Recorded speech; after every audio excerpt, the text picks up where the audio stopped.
e me radhë, bësh fjalë që një herë e mirë të kishin dignitet si kombe, mos ishin mos klevër, më kupton të kishin adheun atyre. Kjo ishte pak a shumë ideja. Amarildo, më fal, a e ke parë sa janë shtuar reelsat në rrjetet sociale ose shortsat ku idealizohet figura e Hitlerit e Musteqes, që i thonë na fal se gabuam, ti e kishe mirë, japin pamje të ushtrisë gjermane në sulm.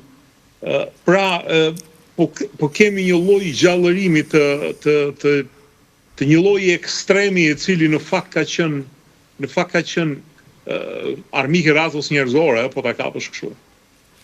Tani kjo është më se e vërtet, por ndoshta do të nxjerrja pikërisht ke Ukraina, se ke Ukraina ka zanafillin, ne mund ta quajmë këtë, ose është një nga pjesët që jemi këtu, ke këto reelsat me Hitlerin.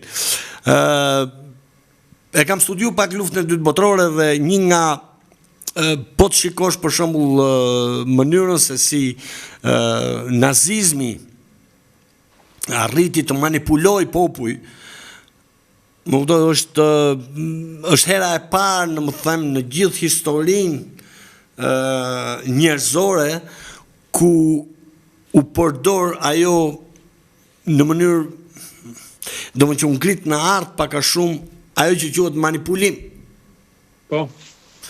Do më që u vu në shkencë, pra nuk ishte më si thjesht si ta provojmë një kështu, po u bë shkencë.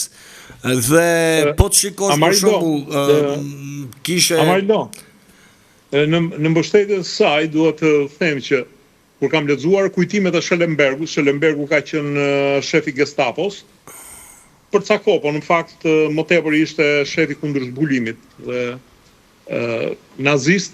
Ai thoshte kishin 167 institute që studionin kulturat e popujve, karakteristikat, pikat e dobta dhe të forta të çdo populli në mënyrë që neve të kishim një hartë të plotë të vendeve që do pushtonim dhe si do t'i manipulonim. Shumë interesante kjo. Aty ka filluar në mënyrë shkencore manipulimi i popujve, mund të thuash. Bravo. Dhe ajo që ndoshta do thoja pak përpara Ukrainës, nëse do shohësh Ballkani kishte racë ariane, kishte shqiptarët, nuk e di çfarë racë i thoshte serbëve, se gjithë ishin në nazizëm. Grekëve po ashtu, rumunëve po ashtu, kroatëve që ishin më të tmerrshmit e Ballkanit, bosnjakëve, po marrin vetëm Ballkanin. E njëjta gjë u përdor dhe me Ukrainën, pra që sepse e marrim Ukrainën si të tërë dhe kjo është më skandali. Pra një pjesë e Ukrainës që, si mund të them këto, kishin arrit të shplanin nga trut, që ju nuk i përkisni racës slave, ju keni mësu slavisht padashje, se ju jeni europian.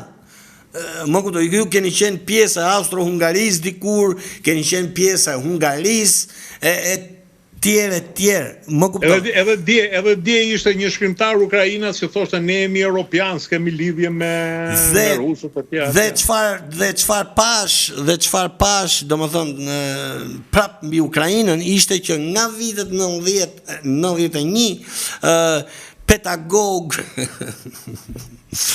Kaçurreca e me radhë fillon duke shpjegu që çfarë kishte bo, domos sa keq ishte sjell Rusia ose Bashkimi Sovjetik me Ukrainën. Më kuptove. Dhe vazhdonin i binin pikërisht luftës dytë botërore. Por mos harrojmë që siç thash, kjo pjesë ku u zgju nacionalizmi, sepse ndoshta e kemi thënë dhe në programet përpara, po ja vlen ta theksojmë që nacionalizmin për vetë në vete kanë përdor vetëm 2 deri në luftën e dytë botërore. Ka qenë i pari Napoleoni, ai është piku, se si njerëzit domethënë luftëtarëve mund t'ju japësh, si mund të them, një armë më shumë, duke qenë ne jemi francezë, ne jemi më të mirët, ne jemi kështu, dhe gjerman të dytët. Dhe e përdorin në mënyrë fantastike. Pra, diku fusnin si thash, racën ariane, dy kufuzin krishtërimin, dy kufuzin, ma edhe muslimonët nuk e di se ç'a i tha, dhe aty nëse di se ç'a i tha. Pa ato me që i leshe në atë kryqin, atë që ishte